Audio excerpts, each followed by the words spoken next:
नमस्कार। मैं संजीव कुमार आज धम्मपद गाथा और कथा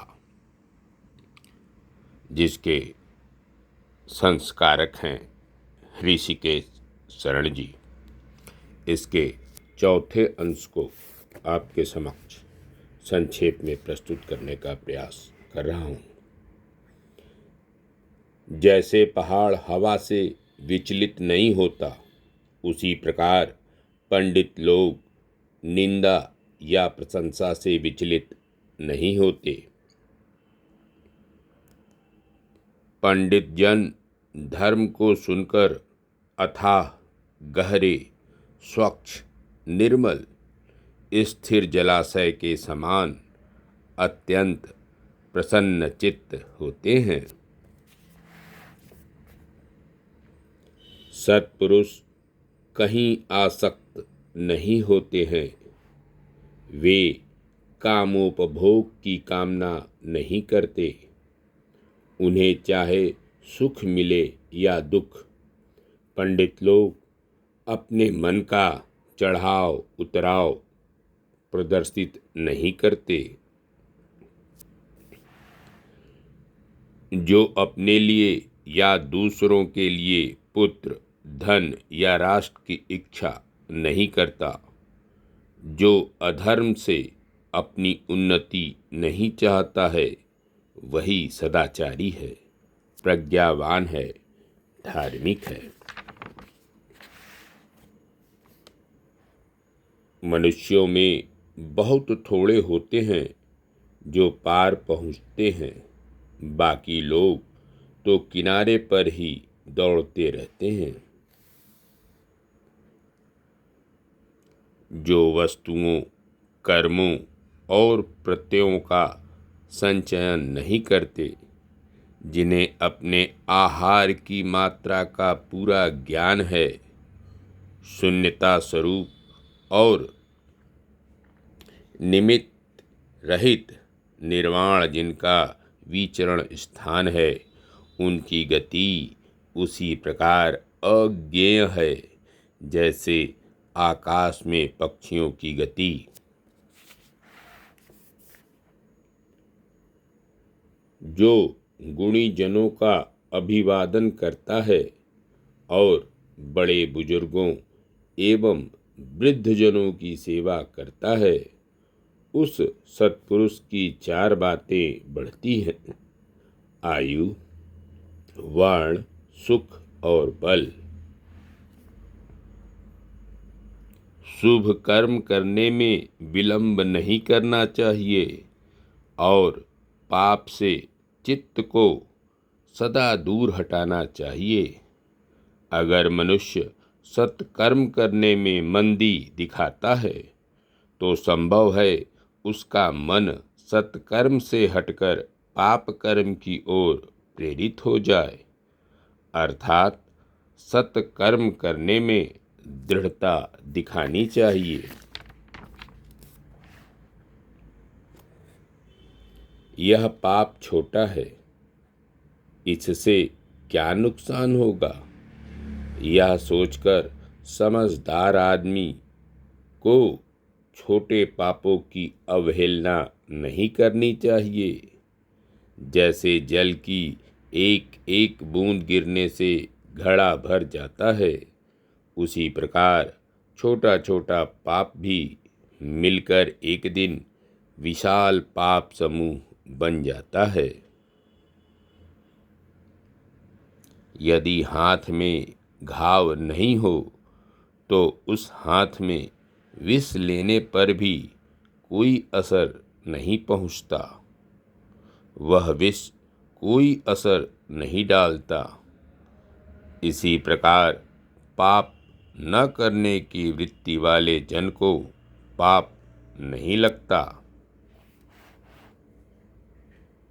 बुद्ध ने मन की स्थिति पर सबसे अधिक जोर दिया है।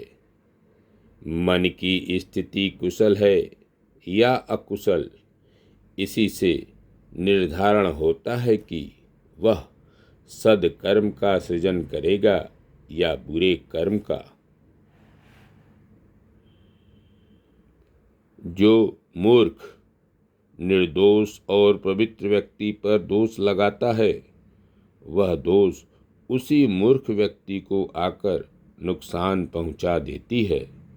जैसे हवा के विपरीत दिशा में धूल फेंकने पर वह धूल फेंकने वाले के ऊपर ही आकर गिर जाती है।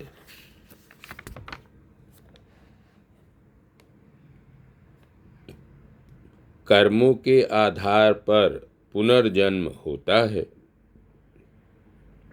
संसार के साधारण प्राणी पुनः माता के कोख में जन्म लेते हैं।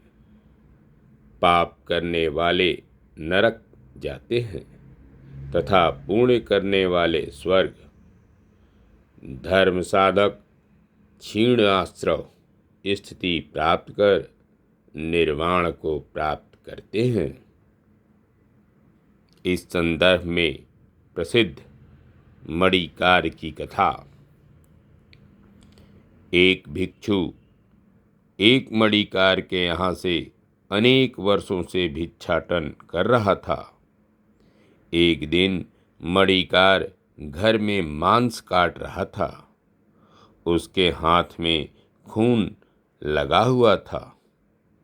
तभी राजा प्रसेनजीत के सिपाही एक मणि लेकर आए और तत्काल उसे पॉलिश करने के लिए कहा।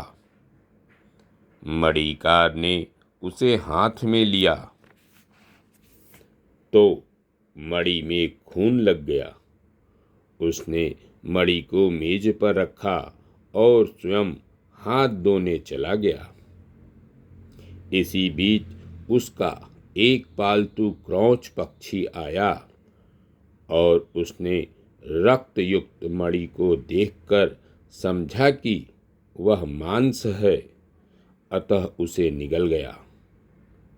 जब मणिकार बाहर आया और उसने मणि को नहीं देखी तो उसने अपनी पत्नी और बेटे आदि से पूछा। सबों ने कहा कि उन्होंने मणि नहीं लिया है। भिक्षु से भी पूछा तो उन्होंने भी उत्तर दिया कि उन्होंने मणि नहीं उठाई थी। मणिकार ने निष्कर्ष निकाला कि भिक्षु ने ही मणि लिया है, वह झूठ बोल रहा है।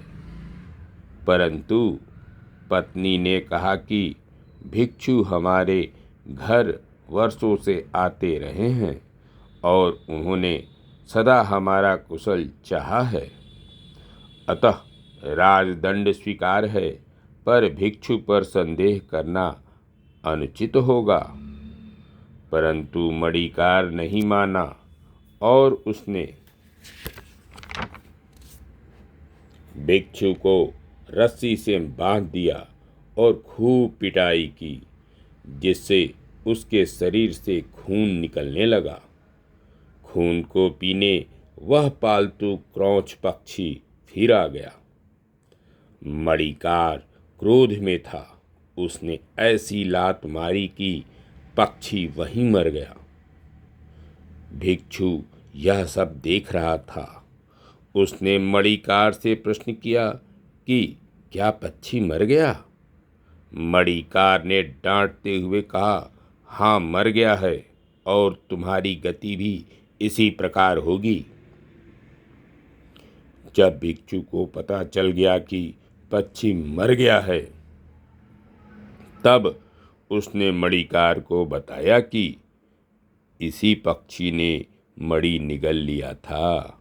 मणिकार ने उस पक्षी का पेट फाड़ा तो उसे मणि मिल गई। अब मणिकार भिक्षु के चरणों में गिरकर क्षमा याचना करने लगा। भिक्षु ने मणिकार को क्षमा करते हुए कहा कि इसमें उसका कोई दोष नहीं था, वह तो पूर्व जन्मों का फल था। मणिकार ने कहा, आपने मुझे क्षमा कर दिया है, आप पूर्व की भांति ही भिक्षा लेने आते रहें। भिक्षु ने कहा, ऐसा नहीं हो सकता, क्योंकि भिक्षु को किसी भी गृहस्थ के घर में प्रवेश नहीं करना चाहिए। उसके घर में प्रवेश करने का ही नतीजा था कि उसकी यह दुर्गति हुई। ऐसा कहते हुए भिक्षु के प्राण निकल गए। कालांतर में मणिकार नरक में गया। अरहत भिक्षु परिनिर्वाण को प्राप्त हुआ।